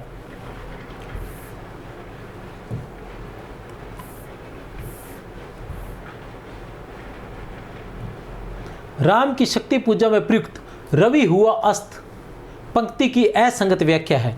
राम की शक्ति पूजा में प्रयुक्त रवि हुआ अस्त, शुरुआत यहीं से होती है। क्वेश्चन अक्सर ऐसे पूछे जाते हैं। शुरुआत ही देखिए, यहीं से शुरुआत होती है कविता। असंगत व्याख्या है, तो क्या देखना है हमें? असंगत देखना है। सूर्य के अस्त होने का वर्णन है, राम के निर्बल होने का वर्णन है, संकेत है, दग्ध अक्षर रै का प्रयोग है, लक्ष्मण के मूर्छित होने का संकेत है, तो बिल्कुल सही है। सूर्य के अस्त होने का वर्णन भी है, राम के निर्बल होने का संकेत भी है, दग्धाक्षर रै का प्रयोग भी है, लेकिन लक्ष्मण के मूर्छित होने का संकेत यहाँ नहीं है। हम भी आसानी से समझ जाएंगे, बहुत ही आसान सा है। निम्नलिखित में से स्वच्छंदतावादी साहित्य की प्रमुख विशेषता नहीं है। किसकी? स्वच्छंदतावादी साहित्य की प्रमुख विशेषता नहीं है। किसकी? स्वच्छंदतावादी साहित्य की। यह बाहरी जगत को अधिक महत्व देता है, यह सब प्रकार की रूढ़ियों से मुक्त होता है, इसमें कल्पना और असाधारणता का प्राचुर्य रहता है, अभिव्यंजना में यह सांकेतिक और व्यंजना प्रदान होता है। स्वच्छंदतावाद से तात्पर्य यह है छायावाद। स्वच्छंदतावाद से किसका तात्पर्य? छायावाद से ही तात्पर्य है, ठीक है ना। यह बाहरी जगत को अधिक महत्व देता है, बिल्कुल नहीं। यह आंतरिक जगत को अधिक महत्व देता है। छायावाद किसको देता है? आंतरिक जगत को अधिक महत्व देता है। यह सब प्रकार की रूढ़ियों से मुक्त है, बिल्कुल सही है। जैसा कि रामविलास शर्मा ने कहा था कि छायावाद स्थूल के प्रति सूक्ष्म का ही विद्रोह नहीं, वरन थोथी नैतिकता, रूढ़िवाद और सामंती बंधनों के प्रति विद्रोह है। तो सब प्रकार की रूढ़ियों से मुक्त होता है। इसमें कल्पना और असाधारणता का प्राचुर्य, बिल्कुल सही है। कल्पना, अभिव्यंजना में यह सांकेतिक और व्यंजना प्रधान है, बिल्कुल सही है। सांकेतिक भी है और व्यंजना प्रधान भी है।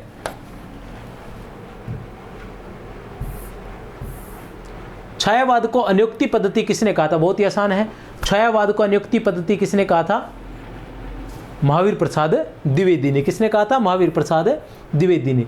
जब वेदना के आधार पर स्वानुभूति में यह अभिव्यक्ति होने लगी, तब हिंदी में उसे छायावाद के नाम से अभिहित किया गया।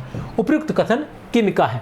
जब वेदना के आधार पर स्वानुभूतिमयी अभिव्यक्ति होने लगी, जब वेदना के आधार पर स्वानुभूति में अभिव्यक्ति होने लगी, तब हिंदी में उसे छायावाद के नाम से अभिहित किया गया। उपयुक्त कथन किनका है?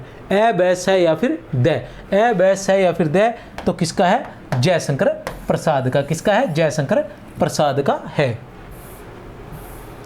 पुरातनता का यह निर्मोख, पुरातनता का यह निर्मोख सहन करती न प्रकृति पल एक, यह निर्मोख से अभिप्राय है। पुरातनता का, पुरानी चीज़ें कभी भी पसंद नहीं करती है। प्रकृति जो है, जैसे आरपीसी भी पुरानी चीज़ें पसंद नहीं करती, उसी तरह प्रकृति भी पुरानी चीज़ें ठीक है ना, कभी पसंद नहीं करती है। तो निर्मोक से क्या तात्पर्य है? सांप के शरीर पर लिपटी कैंचुली, निष्ठुर आघात, नितांत अनावश्यक भार, निकम्मापन। कौन सी चीज है ये?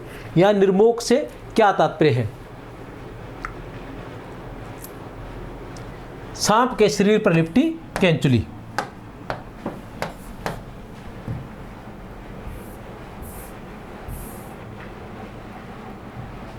रामधारी से दिनकर के अनुसार कुरुक्षेत्र में किसका आलंबन लेकर, किसका आलंबन लेकर उन्होंने महत्वपूर्ण प्रश्न को कृति में उपस्थित किया है? देश की जनता का, अर्जुन और द्रौपदी का, राधा और कृष्ण का, भीष्म और युधिष्ठिर का। तो आसान सही है किसका? भीष्म और युधिष्ठिर का आलंबन लेकर। ठीक है ना।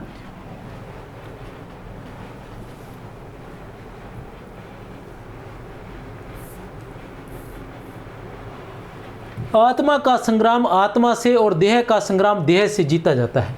आत्मा का संग्राम आत्मा से और देह का संग्राम देह से जीता जाता है। रामधारी से दिनकर का यह कथन किस कृति के संदर्भ में कहा गया है? ए, बैस है या फिर दे? बताइए। तो किस कृति के संदर्भ में है? कुरुक्षेत्र के संबंध में। किसके संबंध में है? कुरुक्षेत्र के संबंध में। मुकुटधर पांडे ने छायावाद को क्या कहा है? ए, बैस है या फिर दे? ए, बैस है या फिर दे? क्या कहा है? क्या कहा है? जीवन के प्रति एक विशेष भावात्मक दृष्टिकोण। ठीक है ना। जीवन के प्रति एक विशेष नहीं,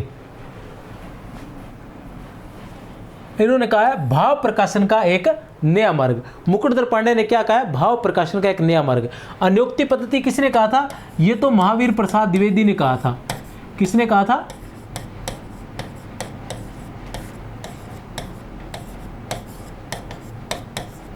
महावीर प्रसाद द्विवेदी ने कहा था। शक्ति काव्य किसने कहा था? राम स्वरूप चतुर्वेदी ने। किसने कहा था? राम स्वरूप चतुर्वेदी ने कहा था। जीवन के प्रति एक विशेष भावात्मक दृष्टिकोण। जीवन के प्रति एक विशेष भावात्मक दृष्टिकोण, ये शुक्ल ने कहा था। फिर आते हैं प्रश्न संख्या 28 पर। निम्न में से किस आलोचक ने छायावाद को यूरोपीय प्रभाव मानकर उसे ईसाई फैंटस्मेटा के साथ जोड़ा है? बहुत ही महत्वपूर्ण है, अक्सर पूछा जाता है। निम्न में से किस आलोचक ने छायावाद को यूरोपीय प्रभाव मानकर उसे ईसाई फैंटस्मेटा के साथ जोड़ा है? तो किसने जोड़ा है? ए, बैस है या फिर दे? तो कौन है? स। आचार्य रामचंद्र शुक्ल का ये कथन है।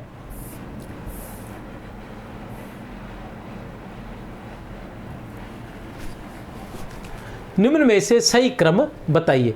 निम्न में से सही क्रम बताइए। ए, बैस है या फिर दे?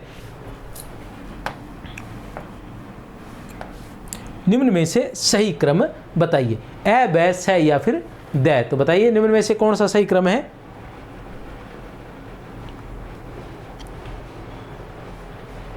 उच्छ्वास ग्रंथि, वीणा, पल्लव, गुंजन। उच्छ्वास ग्रंथि, वीणा, पल्लव और गुंजन। उत्तर है बै। उत्तर बै कैसे है कि जो सुमित्रानंदन पंत है उनकी जो कविताएं हैं वो 3 भागों में बांटी गई है। 3-4 भागों में बांटी गई है। पहली तो कौन सी है? छायावादी कविताएं। छायावादी कविता में कौन कौन सी आता है? उच्छ्वास ग्रंथि, वीणा, पल्लव और गुंजन। ठीक है ना। उच्छ्वास ग्रंथि, वीणा, पल्लव और गुंजन आता है। ठीक है। तो उच्छ्वास कब आई थी? 1920 में।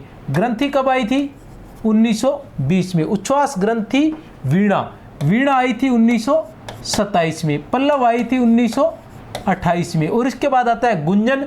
गुंजन कब आई थी? गुंजन आई थी 1932 में। तो 3 भागों में बांटा गया है छायावाद पंत की रचनाओं को। कौन कौन सी आ गई? एक तो आ गई छायावादी रचना। छायावादी रचना कौन कौन सी है? उच्छ्वास ग्रंथि, वीणा, पल्लव, गुंजन, ये हो गई। ठीक है ना। 20, 27, 28 और 32। फिर आता है इनकी प्रगतिवादी रचनाएं।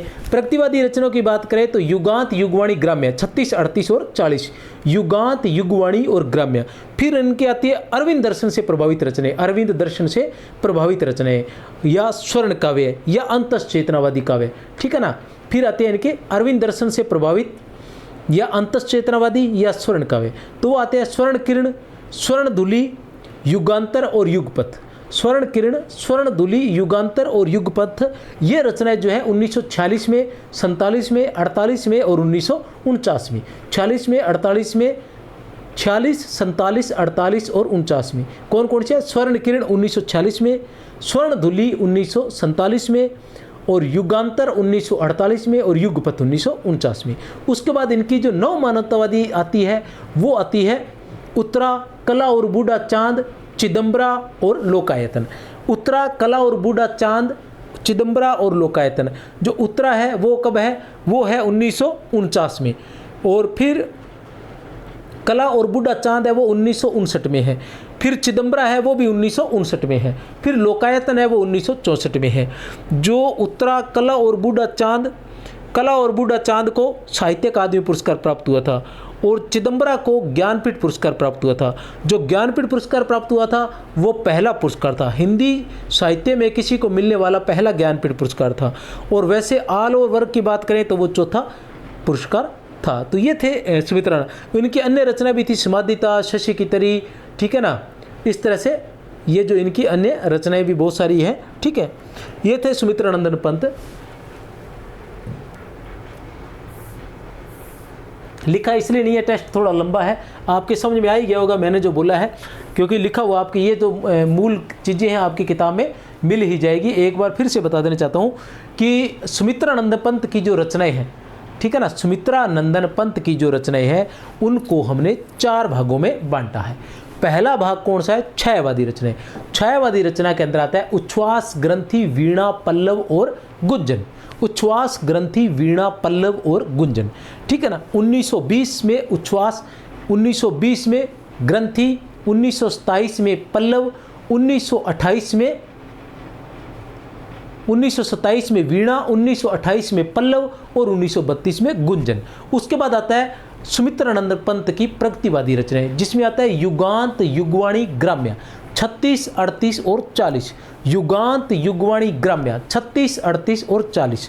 उसके बाद आती है इनकी क्या नाम था, अरविंद दर्शन से प्रभावित रचनाएं, अंतश्चेतनावादी रचनाएं या फिर स्वर्ण काव्य। ये 3 नाम है उन रचनाओं के। तो वो रचनाएं कौन कौन सी है? वो रचनाएं हैं स्वर्ण किरण, स्वर्ण धुली, स्वर्ण किरण, स्वर्ण धुली, युगांतर और युगपथ। युगांतर और युगपथ इनके सन क्या है? 1946 ईस्वी, थोड़ा बहुत आगे पीछे होता है लेकिन क्रम यही रहेगा।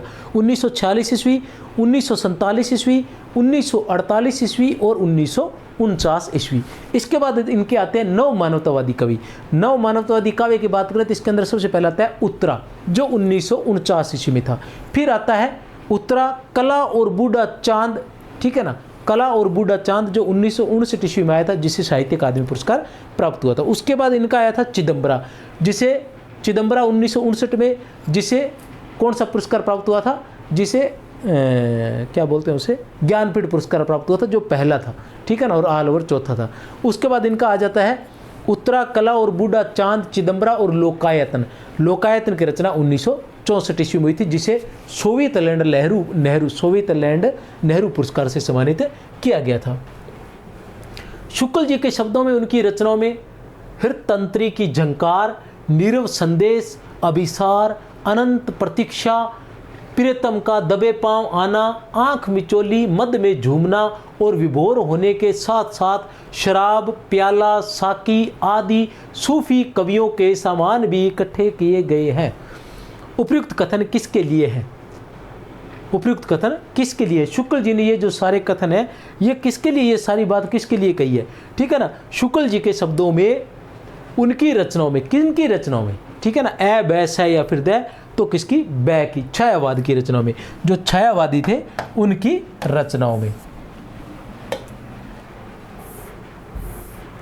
जयशंकर प्रसाद कृत, जयशंकर प्रसाद कृत कहानी संग्रह का प्रकाशन वर्ष के अनुसार सही क्रम है। सही क्रम। क्या ध्यान रखना है? सही क्रम। तो जयशंकर प्रसाद की कहानियाँ ए बैस है या फिर द, आप अपना उत्तर दे दीजिए, मैं बता दे रहा। जयशंकर प्रसाद की कहानियाँ जो थी वो कुल 69 69 कहानियाँ थी। कितनी थी? 69 जिसे कहते हैं 69 कहानियाँ थी। 69 कहानियों को 5 कहानी संग्रह में प्रकाशित करवाया गया था। 69 कहानियाँ थी जिन्हें 5 कहानी संग्रह में प्रकाशित करवाया गया था।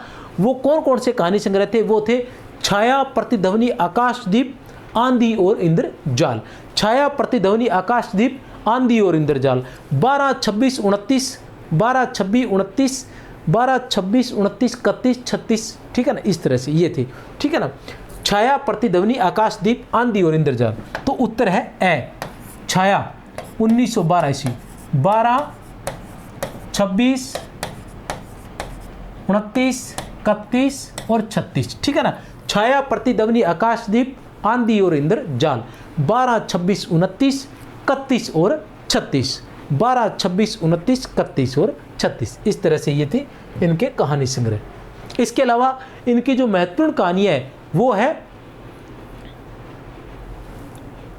जो अति यथार्थ पर कहानियाँ हैं वो तो है नीरा, मधुआ, गुंडा और छोटा जादूगर।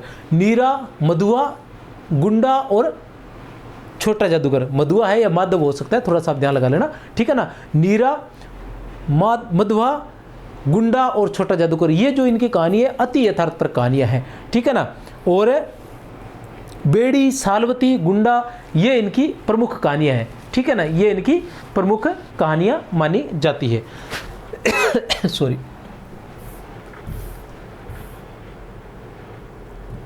अब आते हैं जयशंकर प्रसाद कृत काव्य रचनाओं को उनके प्रकाशन वर्ष से सुमेलित कीजिए।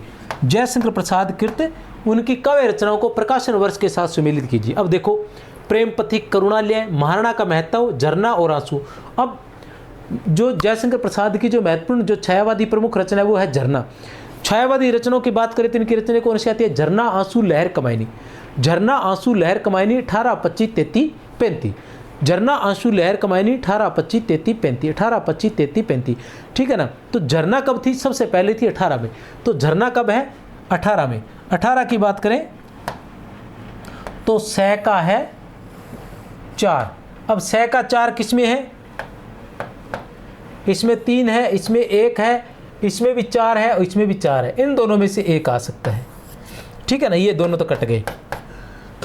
झरना, आंसू, आंसू 2 नंबर पर आंसू आता है। तो आंसू की कब हुई थी? 25 तो दै का क्या है? दै का है 2। तो दै का 2 किस में है? केवल इसमें है, ठीक है ना। उत्तर हो गया बै, ठीक है ना।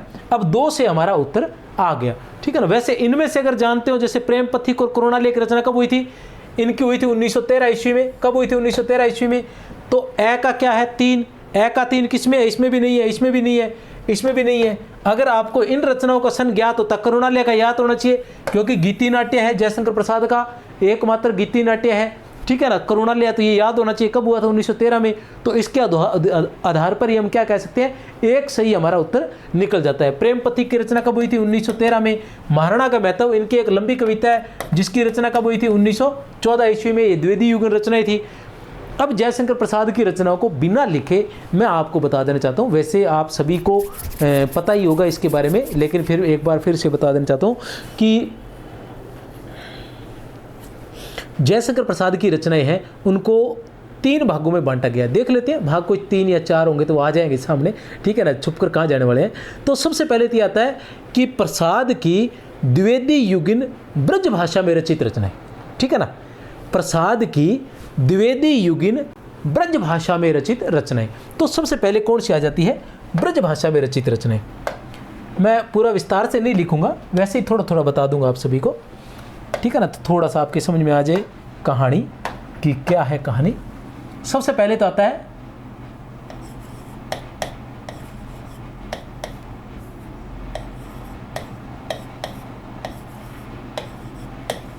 द्विवेदी युगिन। प्रसाद क्या द्विवेदी युग में आ गए थे? द्विवेदी युगिन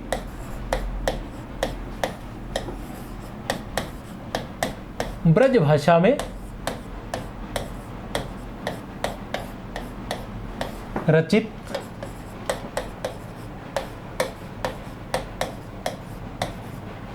काव्य संग्रह।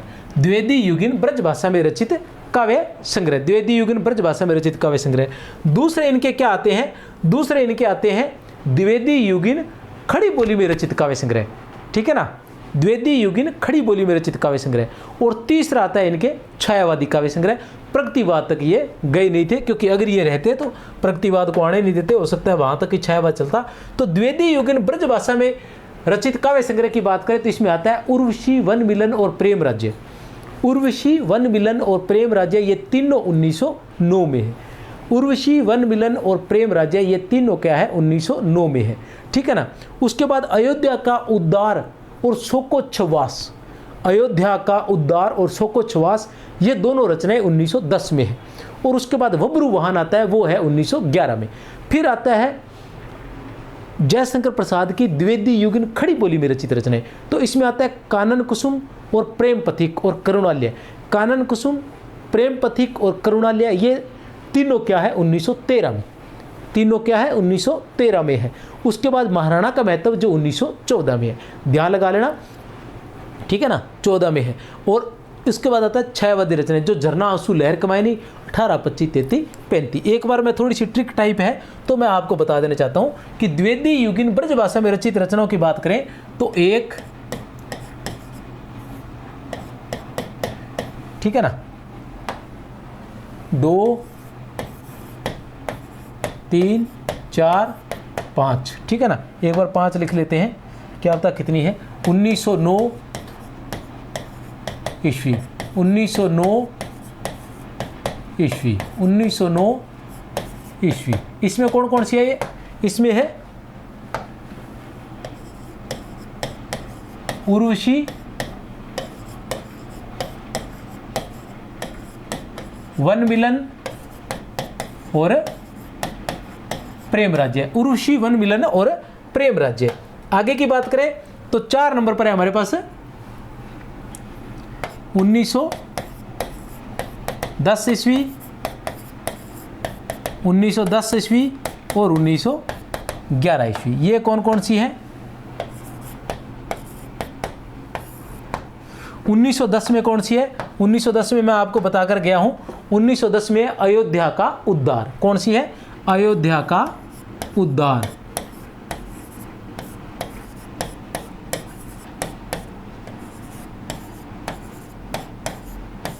फिर 1910 में कौन सी है, शोकोच्छ्वास, शोकोच्छ्वास,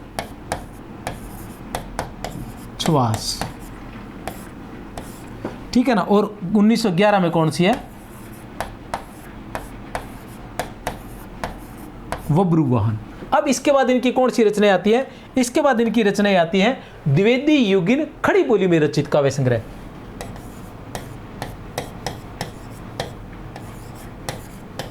द्विवेदी युगिन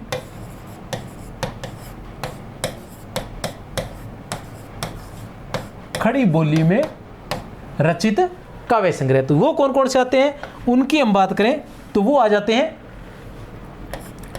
1 नंबर पर 2, 3 और 4, इतनी है, ठीक है ना। 1 नंबर पर कौन सी आएगी,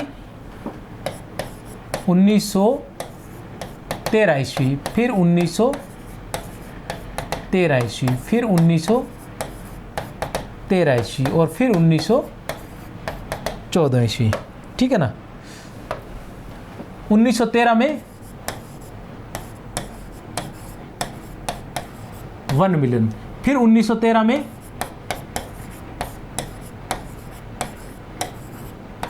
प्रेम पथिक, फिर 1913 में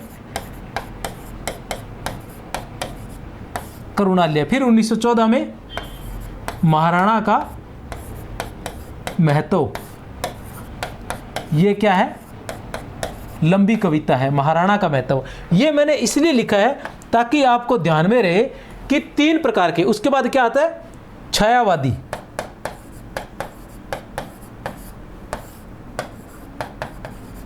काव्य संग्रह। इसके बाद क्या आता है, छायावादी काव्य संग्रह। ये तो क्या है,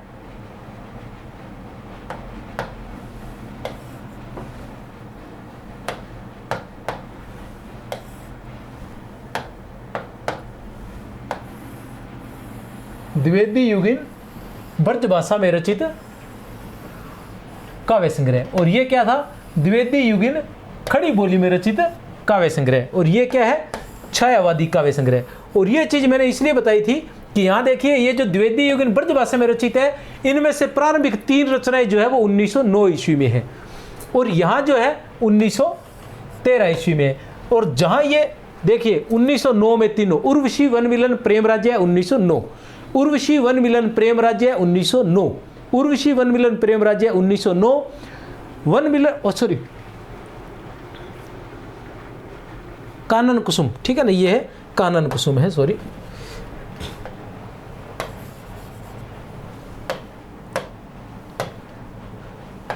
ये करेगी कानन कुसुम,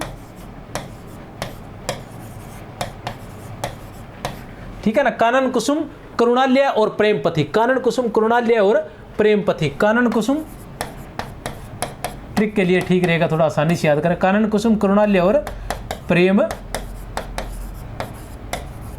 पथिक, ये 1913 में, कानन कुसुम करुणालय और प्रेम पथिक 1913 ईस्वी में, कानन कुसुम करुणालय और प्रेम पथिक 1913 ईस्वी में, महाराणा का महत्व 1914 में। छायावादी काव्य संग्रह की बात करें तो बहुत ही आसान है। छायावादी काव्य संग्रह क्या है? सीधा लिख लीजिए, झरना, आंसू, लहर, कमायनी, ठीक है ना, झरना, आंसू, लहर, कमायनी, झरना, आंसू, लहर, कमायनी, 18, 25, 33 और 35, 18, 25, 33, 35, ये थे जयशंकर प्रसाद की रचनाओं के बारे में है, ठीक है ना। स्क्रीनशॉट लेना चाहे तो ले सकते हैं। बाकी कोई नई चीज नहीं है, जो अक्सर पूछा जाता है वही है। निरालाकृत काव्य संग्रह का प्रकाशन वर्ष के अनुसार सही क्रम है, निरालाकृत काव्य संग्रह का प्रकाशन वर्ष के अनुसार सही क्रम है ए, ब, स या फिर द, ठीक है ना। तो इनकी बात करें तो इनकी रचनाएं बड़ी आसानी से याद की जा सकती है। कैसे? कि अनामिका, परिमल, गीतिका, अनामिका और तुलसीदास, अनामिका, परिमल, गीतिका, अनामिका और तुलसीदास, अनामिका, परिमल, गीतिका, अनामिका और तुलसीदास, ठीक है ना। 23, 30, 36, 38 और 38, 23, 30, 36, 38 और 38। उसके बाद अणिमा, अपरा, अर्चना, आराधना, अणिमा, अपरा, अर्चना, आराधना, ठीक है ना, अणिमा, अपरा, अर्चना, आराधना, 43, 46, 50 और 53, 43, 46, 50 और 53। उसके बाद गीत गूंज और संध्या कांकली, गीत गूंज जो है वो 1958 ईस्वी में आई थी, और संध्या कांकली जो 1969 ईस्वी में आई थी, जो इनकी मरणोपरांत प्रकाशित थी, ठीक है ना। इतनी सी रचनाएं हैं। अनामिका, परिमल, गीतिका, अनामिका। अब देखो, अनामिका 1923 ईस्वी में, अनामिका, परिमल 1930 ईस्वी में, परिमल की रचना कब हुई थी? 1930 ईस्वी में। अनामिका, परिमल, गीतिका 1936 ईस्वी में, अनामिका, परिमल, गीतिका, फिर अनामिका, ठीक है ना। फिर अणिमा, अपरा, अणिमा की 1946 ईस्वी में, संध्या कांकली 1969 ईस्वी में जो मरणोपरांत थी, ठीक है ना। नए पत्ते 1946 ईस्वी में, और अर्चना,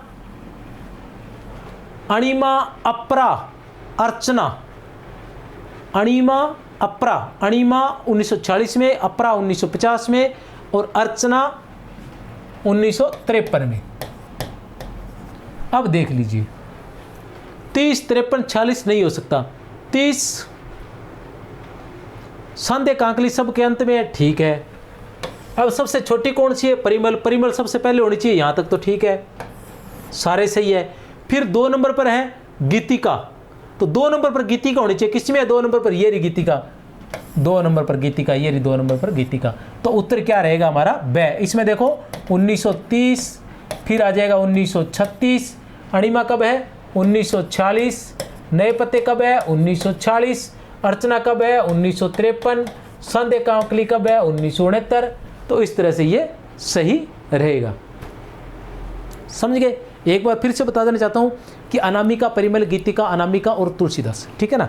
23, 30, 36 और 38 और 38, ठीक है। फिर आता है अणिमा, अपरा, अपरा के साथ नए पत्ते आ जाते हैं, अणिमा, अपरा, अर्चना, आराधना, 43, 46, 50 और 53, 43, 46, 50 और 53। संध्या का इसके बाद गीत गुंज जो 1958 में है, संध्या कांकली 1969 में है। ये मैं लिखूंगा नहीं क्योंकि काफ़ी लंबी होगी क्लास। प्रस्तुत पंक्तियाँ किस कृति से ली गई है? ए बैस है या फिर द। इस व्यक्तिक भोगवाद से फूटी विष की धारा तड़प रहा है जिसमें पढ़कर मानव समाज यह सारा। यह इस व्यक्तिक भोगवाद से, इस व्यक्तिक भोगवाद से, ए बैस है या फिर द, ए बैस है या फिर द, व्यक्तिक भोगवाद से फूटी विष की धारा। भी व्यक्ति का जो भोगवाद है उसकी वजह से ये युद्ध हुए। युद्ध हुए तो क्या हुआ? कुरुक्षेत्र हुआ है, कुरुक्षेत्र युद्ध है। कुरुक्षेत्र के प्रथम शरण का प्रारंभ किस पंक्ति से होता है? पता ही है किस पंक्ति से होता है? वह कौन रोता है वहाँ, वह कौन रोता है वहाँ, इतिहास के अध्याय पर शायद। तो सह उत्तर है। इसी के साथ उम्मीद करता हूँ आपको पसंद आया होगा। इसके बाद का जो टेस्ट है वो बहुत लंबा चौड़ा होने वाला है, बहुत ही शानदार होने वाला है। कोशिश करूँगा दूसरे टेस्ट में, नहीं तो 3 टेस्ट होंगे। इसी के साथ बहुत बहुत शुभकामनाएं। जय हिंद, जय भारत। अच्छा लगे तो शेयर कर देना, लाइक कर देना, बाकी तुम्हारी मर्जी है भैया। जय हिंद, जय भारत।